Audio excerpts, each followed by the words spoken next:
امریکی اتحادی سعودی عرب اسرائیل کے بجائے تہران کے قریب کیوں آ رہا ہے؟ دیکھ بی بی سی کے اس رپورٹ میں۔ سعودی عرب اور ایران مشرق وسطیٰ کے اہم ممالک ہیں اور عالم اسلام کی قیادت کے لیے قریب بھی مانے جاتے ہیں۔ مشرق وسطیٰ کے ان دو بااثر ممالک یعنی سنی اکثریتی سعودی عرب اور شیعہ اکثریتی ایران کے درمیان تعلقات پیچیدہ اور کشیدہ نوعیت کے رہے ہیں۔ مذہبی، سیاسی اور علاقائی وجوہات ان دونوں ممالک کے تعلقات کو متاثر کرتی ہیں، لیکن مارچ 2023 میں سعودی عرب اور ایران کے درمیان چین کے ثلاثی اور پھر اسرائیل اور فلسطینیوں کے درمیان گزشتہ سال 7 اکتوبر کے واقعات کے بعد ایران اور سعودی عرب کے تعلقات میں بہت کچھ بدل گیا ہے۔ حالیہ دنوں کے واقعات سے یہ ظاہر ہوتا ہے کہ یہ دونوں روایتی حریف اب فاصلے مٹانے اور ایک ساتھ نظر آنے کی کوشش کر رہے ہیں۔ گزشتہ ایک ماہ کے اندر ایرانی وزیر خارجہ عباس اراغچی اور سعودی ولی عہد محمد بن سلمان کے درمیان 2 ملاقاتیں ہو چکی ہیں۔ دونوں ممالک کے درمیان تعلقات کی تاریخ کو دیکھتے ہوئے یہ پیش رفت غیر معمولی ہے۔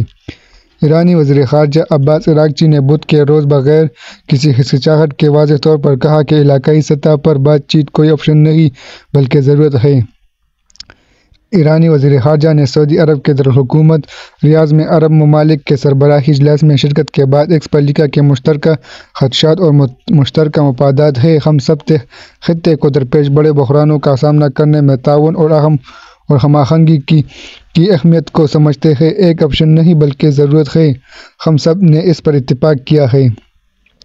اسی دوران گزشتہ پیر کو ریاض میں اسلامی ممالک کی غیر معمولی اور ہنگامی کانفرنس کے بعد ایران کے نائب صدر محمد رضا عارف نے سعودی ولی عہد سے ملاقات کی ہے۔ اس ملاقات کے دوران محمد رضا عارف نے ولی عہد شہزادہ بن سلمان کو دورہ ایران کی دعوت بھی دی اور کہا کہ ایران اور سعودی عرب کے درمیان تعلقات کی ترقی کے لیے کھلنے والا نیا راستہ ایک ناقابل واپسی راستہ ہے۔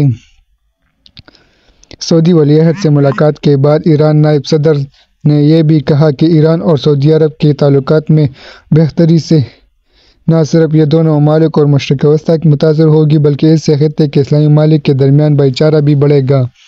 ایرانی نائب صدر نے یہ بھی کہا کہ دونوں ممالک کے درمیان سیاسی تعلقات میں بہتری کے بعد اقتصادی، ثقافتی، سائنسی اور ٹیکنالوجی کے شعبوں میں بھی تعاون بڑھے گا۔ ساتھ ہی ایرانی نائب صدر سے ملاقات کے بعد سعودی ولی عہد نے یہ بھی کہا تھا کہ ایران کے ساتھ تعلقات بہتر کرنا سعودی عرب کے مفاد میں ہے۔ ریاض میں غیر ممالک کانفرنس سے ایک روز قبل یعنی گزشتہ اتوار کو سعودی ولی عہد نے ایرانی صدر سے فون پر بات بھی کی تھی، تاہم ایرانی صدر نے اپنے مصروف شیڈول کی وجہ سے ریاض میں منعقدہ کانفرنس میں شرکت نہیں کی۔ ایران کے سرکاری میڈیا کے مطابق اس فون کال کے دوران ایرانی صدر نے سعودی ولی عہد سے کہا کہ انہیں امید ہے کہ دونوں ممالک کے درمیان تعلقات مزید بہتر ہوں گے۔ ایرانی میڈیا کے مطابق صدر مسعود پزشکیان سے فون پر بات کرتے ہوئے سعودی ولی عہد نے کہا کہ ایران اور سعودی عرب کے تعلقات اس وقت تاریخی موڑ پر ہیں اور انہیں امید ہے کہ وہ بلند ترین سطح پر پہنچ جائیں گے۔ اتوار کو ہی سعودی عرب کے آرمی چیف جنرل فائز بن حمیدۃ الرولہ تہران پہنچے تھے اور ایرانی آرمی چیف میجر جنرل محمد باقری سے ملاقات کی۔ اس ملاقات میں دونوں ممالک نے دفاعی شعبوں میں تعاون پر تبادلہ خیال کیا۔ سعودی اور ایران کے تعلقات سعودی اور ایران کے درمیان نسلی بنیادوں پر براہ راست تقسیم ہے۔ سعودی عرب سنی اکثریتی ملک ہے اور اسلام کا مرکز ہے، جبکہ ایران میں شیعہ اکثریت میں ہے اور یہ شیعہ اسلام کا مرکز ہے۔ اس وجہ سے دونوں ممالک کے درمیان تاریخی طور پر نظریاتی اختلاف رہا۔ سعودی عرب اور ایران کے درمیان مسلم دنیا کی نمائندگی پر بھی دشمنی رہی۔ سن 1969 میں ایران میں اسلامی انقلاب برپا ہوا، جس کے بعد سعودی اور ایران کے درمیان کشیدگی میں بھی اضافہ ہوا۔ تاہم تجربہ کاروں کا خیال ہے کہ ایران اور سعودی عرب کی دشمنی کی وجہ سے مذہبی نظریات یا فرقہ وارانہ تقسیم نہیں بلکہ علاقائی وجوہات ہیں۔ بین الاقوامی امور کے ماہرین مدثر خان کا کہنا ہے کہ ایک عام خیال ہے کہ ان دونوں ممالک کے درمیان کشیدگی اس لیے ہے کیونکہ سعودی عرب سنی ہے اور ایرانی شیعہ ہے۔ سعودی اور ایرانی ایک دوسرے کی حریف ہے اور یہ بھی حقیقت ہے کہ ایک ملک شیعہ ہے اور دوسرا سنی، لیکن ان کے درمیان کشیدگی اور دشمنی عالمی سیاست کی وجہ سے ہے۔ وہ کہتے ہیں کہ یہ ضروری نہیں کہ ان میں سے ایک ملک دوسرے ملک کی مفادات کو نقصان پہنچانا چاہتا ہے، لیکن یہ ضروری ہے کہ نہ تو ایران چاہتا ہے کہ سعودی بہت زیادہ بااثر بن جائے اور نہ ہی سعودی عرب یہ چاہتا ہے کہ ایران مشرق وسطی میں سب سے زیادہ طاقتور ہو۔ یہ مشرق وسطی میں ایران کو سعودی عرب کے درمیان کشیدگی کی بنیادی وجہ رہی ہے۔ حالیہ برسوں میں ایران اور سعودی عرب کے مفادات کے درمیان ٹکراؤ واضح ہو چکا ہے۔ ایران یمن میں حوثی باغیوں کی حمایت کرتا ہے جبکہ سعودی عرب حوثیوں کے خلاف لڑ رہا ہے۔ ایران کے ساتھ تعلقات میں بہتری لا کر سعودی عرب حوثیوں کے ساتھ جنگ بندی اور یمن تنازع کو ختم کرنا چاہتا ہے۔ حوثی باغی سعودی عرب کے تیل اور گیسوں کے وسائل کے لیے بھی خطرہ ہے۔ دونوں ممالک کے تعلقات پر امریکہ کا بھی اثر ہے۔ امریکہ ایران کی بڑھتی ہوئی طاقت کو ایک خطرے کے طور پر دیکھتا ہے اور سعودی عرب اپنی سلامتی کے لیے زیادہ تر امریکہ پر انحصار کرتا رہا ہے، لیکن حالیہ برسوں میں سعودی عرب نے سلامتی کے لیے امریکہ پر انحصار کم کرنے کی کوشش کی۔ سال 2030 کے لیے سعودی عرب کے مقرر کردہ اہداف میں علاقائی استحکام اور اسلامی سرپرست ہے۔ ولی عہد شہزادہ محمد بن سلمان کا خیال ہے کہ صرف علاقائی استحکام ہی مشرق وسطی میں اقتصادی ترقی کا باعث بنے گا۔ مارچ 2023 میں چین نے سعودی عرب اور ایران کے درمیان ثالثی کرنے اور دونوں ممالک کے درمیان سفارتی تعلقات بحال کرنے کا اعلان کیا تھا۔ حالیہ برسوں میں ایران نے روس کے ساتھ اپنے تعلقات کو مزید مضبوط کیا۔ اس سے یہ اشارہ بھی ملتا ہے کہ مشرق وسطی میں امریکہ کے علاوہ چین اور روس جیسی عالمی طاقتوں کی مداخلت بھی بڑھ رہی ہے۔ عرب بمقابلہ اسرائیل سے ایران بمقابلہ عرب۔ عالمی سیاست کے ابتدائی دور میں مشرق وسطی کی سیاست عرب بمقابلہ اسرائیل تھی۔ سن 1948 تا 1967 اور 1973 کی جنگیں عرب اور اسرائیل کے درمیان تھیں، لیکن پچھلے 15-20 برس میں غیر عرب ممالک بھی مشرق وسطی خصوصاً ایران اور ترکی میں اثر انداز ہوتے ہیں اور مشرق وسطی میں ایران کے اثر و رسوخ میں نمایاں اضافہ ہوا ہے۔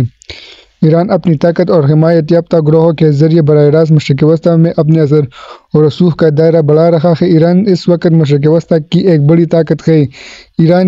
امریکہ کی ڈیلر یونیورسٹی کے پروفیسر اور بین الاقوامی امور کے ماہر مقتدر خان کہتے ہیں کہ اس کا اثر یہ ہوا کہ مشرق وسطی کے عرب ممالک نے ایران کو بڑا خطرہ سمجھنا شروع کر دیا اور عرب ممالک نے اس کے ساتھ اپنے تعلقات بدل لیے اور اس کے نتیجے میں اسرائیل کے ساتھ ابراہیم معاہدہ ہوا۔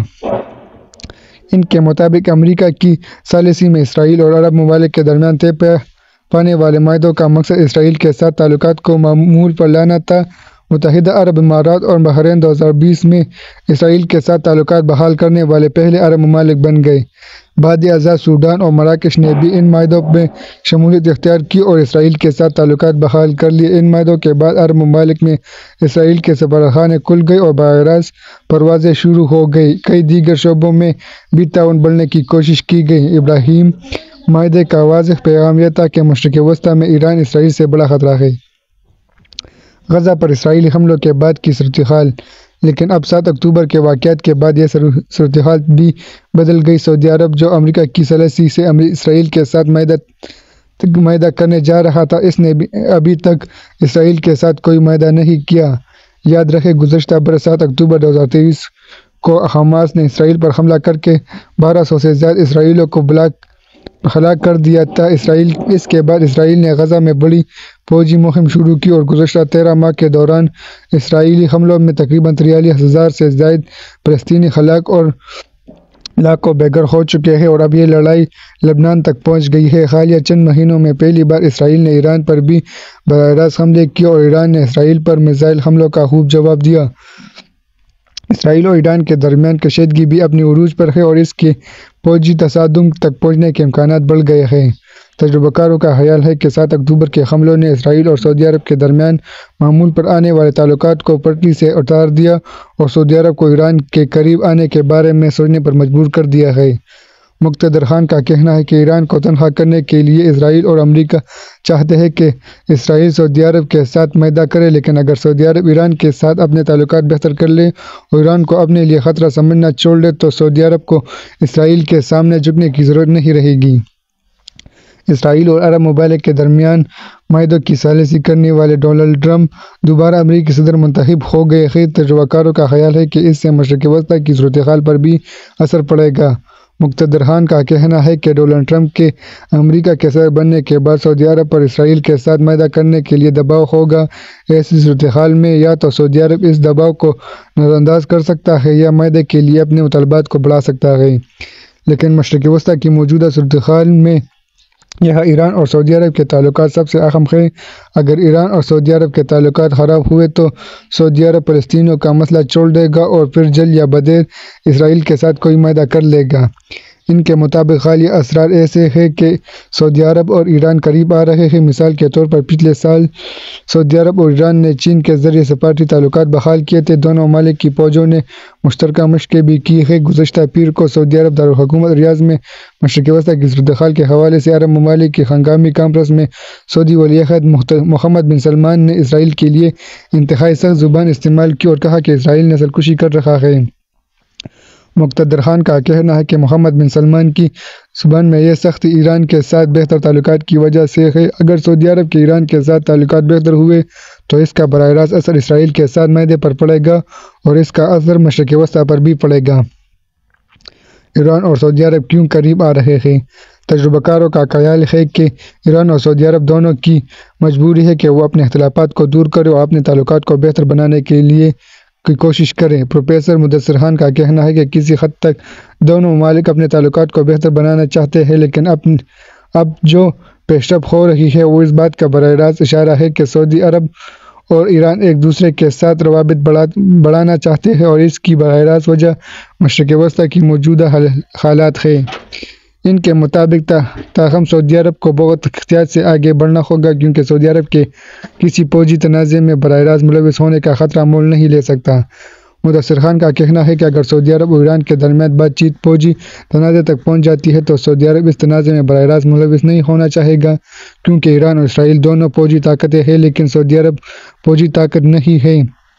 سعودی کے پاس سیاسی اور معاشی طاقت ضرور ہے لیکن اس کے پاس اپنی طاقتور فوج نہیں ہے۔ ان کے مطابق سعودی ایسی صورتحال میں نہیں رہنا چاہتا کہ اس کی اپنی سلامتی خطرے میں ہو اور اسے بیرونی قوتوں پر انحصار کرنا پڑے۔ سعودی عرب مشرق وسطیٰ کی بدلتی صورتحال کے درمیان اپنی سلامتی کے حوالے سے پریشان ہے اور اب اس معاملے میں خود مختار بننا چاہتا ہے۔ مدثر خان کا کہنا ہے کہ سعودی عرب کے رہنما سمجھ چکے ہیں کہ اگرچہ امریکہ ہتھیار اور دیگر ٹیکنالوجی فراہم کرتا ہے لیکن جب بات سلامتی کی ہو تو وہ مکمل طور پر امریکہ پر انحصار نہیں کر سکتے۔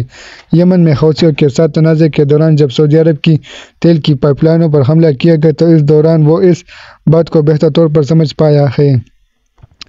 مشرق وسطیٰ کی بدلتی ہوئی صورتحال کے درمیان اگر سعودی عرب اور ایران کے تعلقات مزید مضبوط ہوتے ہیں تو کوئی تعجب کی بات نہیں ہوگی۔ تاہم جہاں ایران براہ راست اسرائیل کے خلاف جارحانہ رویہ رکھتا ہے وہیں سعودی عرب ایسی صورتحال سے گریز کرنا چاہے گا۔ مدثر خان کا کہنا ہے کہ اسرائیل اور ایران کے درمیان فوجی تنازع کی صورت میں سعودی عرب یہ واضح کرنا چاہے گا کہ وہ اس تنازع میں کسی فریق کے ساتھ نہیں ہے۔ سعودی عرب اس تنازع سے دور رہنا چاہے گا۔